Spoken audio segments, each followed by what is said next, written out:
Lesson 5, the Airts.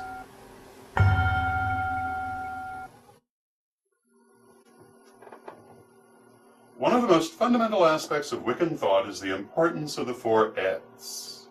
The four Airts, or quarters, are the guardians of the magic circle. The Airts are sometimes visualized in abstract form and are sometimes personified as guardians, or personal deities for the quarters. The four Airts are invoked at the beginning of almost every major Wiccan ceremony.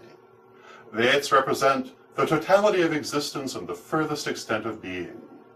They correspond to the four directions and the four elements. From ancient times, all of existence was defined by these.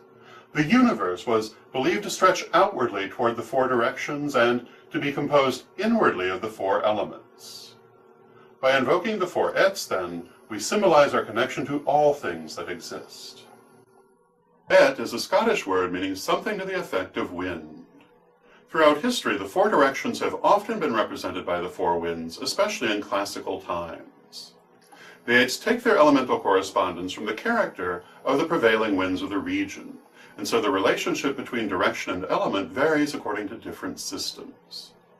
The Scottish names for the Airts are as follows. East is Aert, south is Jas, west is Yar, and north is Tua.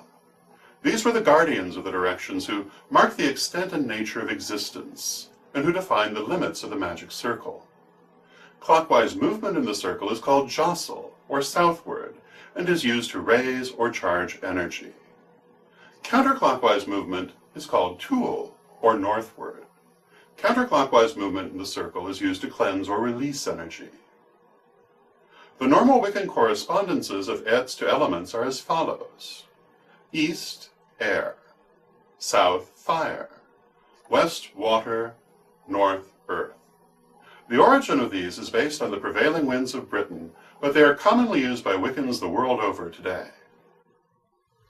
The four elements were believed to be the building blocks of creation, and all things that exist were believed to have these four elements within them. The gullible might take this literally, but in fact it's always been understood that the names of the elements refer not to the physical substances of air, fire, water, and earth, but rather to qualities represented by them. Simply put, air represents thought, ideas, conceptions. It also represents beginnings and new things. Fire represents action and physical manifestation, creating and doing. Water represents emotion and reaction, the natural effect of responding to what has been manifested. Earth represents integration, wisdom, and understanding. This will be seen to be a microcosmic version of the process of creation. If you remember the creation story from the Vangelo delle Streghe, this will become even more obvious. Air represents the period of Diana's pre-existence, and her thoughts and dreams. Fire represents Diana's creation of the god, that is, the manifestation of physical existence. Water shows the goddess' reaction to her own creation, how she was filled with emotion and desire by the beauty of the light, that is, the god. And earth is integration, how the goddess reunited with the god by sending souls into matter. Every time we invoke the four Airts, we are symbolically reenacting this process. Other systems of thought have had other correspondences between the elements and directions. In the ceremonial tradition, east is usually thought of as being fire, while south is air. Many ancient peoples, notably the Egyptians at least in some periods, considered west to be the direction of earth, and north to be water. But these variations are only different ways of understanding the same process. The four Airts are at the center of a vast system of correspondences that are integral to the transmission of Wiccan thought. In earlier times, wisdom was transmitted orally, rather than being written. People then used the Airts and their correspondences as a system of memory and pattern thought. Some of the correspondences of the Airts are as follows. East, air, dawn, spring, youth, the maiden goddess, the young god, thought and beginnings of all sorts. South, fire, noon, summer, adulthood, the mother, the sun king, manifestation and action. west, water, dusk, fall, harvest, parenthood, the queen, the judge, emotion and reaction. North, earth, night, winter, old age, the crone, the sorcerer, wisdom and integration. The Airts are further associated with several systems of color. Some common ones you may encounter are Gardnerian Wicca, air yellow, fire red, water blue, earth green. Traditional Wicca, air red, fire white, water gray, earth black. Hindu Tattva, air blue, fire red, water white, earth yellow. The Corellian tradition favors using the Gardnerian colors for the quarters, but the traditional colors for the guardians of the quarters. In recent years, many people have suggested that the four quarters are a newer development in the so-called Western tradition. This is not true. The presence of the four quarters can be demonstrated over the course of thousands of years of history, particularly as guardians of the physical world. It is harder to document their use in the magic circle, yet if the magic circle is considered a microcosm of the universe, the presence of the four quarters is clearly inferred at least. Most civilizations in the Western tradition have included the concept of the four quarters, usually personified as their guardians. Some of these are as follow. Egypt, the four sons of Horus. East, Qebhsenuth. South, Tuamutef. West, Amuset. North, Hapi. The four goddesses. East, Nephthys. South, Neith. West, Isis. North, Selket. Rome, the four winds. East, Eurus. South, Notus. West, Zephyrus. North, Boreas. Ceremonial, the four archangels. East, Raphael. South, Michael. West, Gabriel. North, Auriel. The four kingdoms. Air, Sylph. Fire, Salamander. Water, Undine. Earth, Gnome. Tools. The Wiccan traditions have four sacred tools. These are the athame, or blade, the wand, the chalice, and the pentagram. Each of these corresponds to one of the Airts and to all of the things associated with that particular Airt. Thus, just as each Airt has many correspondences, so too the Wiccan tools have many correspondences and meanings on many levels. The athame. Pronounced athame or athame, the ceremonial knife is the first of the four major working tools. These are considered very sacred and are symbolic to many of the Wiccan religion. The athame represents the element of air in its connotation of thought or decision. It represents the moment of first creation and symbolizes the god as son and brother of the goddess, lord of manifestation. It is also called the sword of art and represents the phallus of the god. The athame is used in modern Wicca for a variety of purposes, most notably to cast the magic circle. The magic circle, or circle of art, is used to contain and focus the energy raised during a ritual. This is one of the central acts of Wiccan religious practice. You'll learn more about the circle of art in Lesson 6.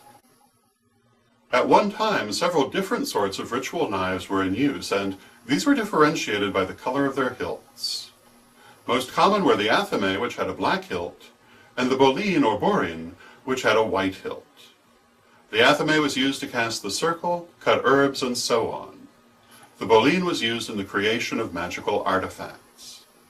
The athame was sacred to the goddess, while the boline was sacred to the god. This custom, however, is not in general use today. Today the term athame is used to describe any ceremonial knife, and a single blade can serve all purposes. The color of the hilt is no longer necessarily black, but may be and often is of any color. Contemporary athames often have hilts of wood or horn, while others have hilts of metal set with gemstones. In choosing an athame, select one that appeals to you and makes you feel magical to use. Once you have selected your athame, you will need to consecrate it. You will find simple instructions for consecration of each of the 4 sacred tools in the spell section of this lesson. You will mainly use your athame to create the magic circle. The magic circle can be used in personal workings as well as group workings. It is not necessary for everything you will do, but it can be helpful. You will learn how to cast the magic circle or circle of art in Lesson 6. The Wand. The wand is the second of the 4 sacred tools. The wand represents the element of fire and the power of the god as consort of the goddess, lord of cycles. In the Corellian tradition, the wand is primarily used in invoking the quarters, for cleansings, and as part of certain specific rituals. The purpose of the wand is to facilitate the directing of energy. One holds the wand and focuses energy through it, visualizing the energy emerging as a beam from its tip. Wands are available in a great variety of types. You can get them made of wood, crystal, copper, or silver, or you can make your own. They can be very complex, but they can also be quite simple. The simplest form of wand, and also the oldest, is just a stick decorated in a way that has meaning for you. Feathers, stones, shells, ribbon, these and many other things can be used to decorate a wand. Many people believe a wand must be complicated, but the ancient Egyptians used wands that were simply carved in symbolic shapes, and their magic was unparalleled. As with the athame, when you have made or selected your wand, you will want to consecrate it before use. The chalice. The chalice is the 3rd sacred tool, and it represents the element of water, and the power of the goddess as mother of all creation. A chalice can be any kind of glass or cup, and every kind imaginable is used. The chalice is used mainly to make libations or drink offerings, and to confer blessing. To make a libation, a little bit of water, wine, or juice is placed in the chalice, and then cleansed and consecrated. Blessed in ritual, the libation is offered to the goddess, the god, ancestors, spirit guides, one's higher self, or so on. The libation is then left on the altar for the rest of the ritual and perhaps a while afterwards. It is then disposed of out of doors. To confer blessing, the cup is filled with water, wine, juice, or other beverage, which is cleansed and consecrated. The cup is blessed in the name of the goddess and god, and then drunk. As the liquid is drunk, the blessing symbolically enters the drinker. This can be done in individual or group worship. The same technique can be used as an act of magic. In this case, the chalice is blessed for a certain effect, such as improved health. It may be drunk at once, or it can be further charged by being placed in direct sunlight or moonlight for several hours. When you fill the chalice, bless the liquid in the following manner. Make 3 tool circles over the liquid and say, "I exorcise you, casting out from you any negativity that may lie within," while visualizing the chalice filled with yellow light. Then make 3 jostle circles saying, "And I do bless and consecrate you to this work," while visualizing the chalice filled with blue-white light. Like your other tools, you will need to consecrate your chalice before you begin to use it. The pentagram. The pentagram is the 4th sacred tool. It represents the element of earth and the goddess as union of all things. A pentagram is a 5-pointed star, usually within a circle. As a tool, it is usually used as a pentacle or medallion. The pentagram medallion can be used to focus energy and also to ground it. To focus energy through the medallion, you visualize a ball of light in your heart chakra or your throat chakra, and then focus a beam of that light through the medallion. You can also hold the medallion in your hand and focus energy through it. In this case, you would focus through your palm chakra.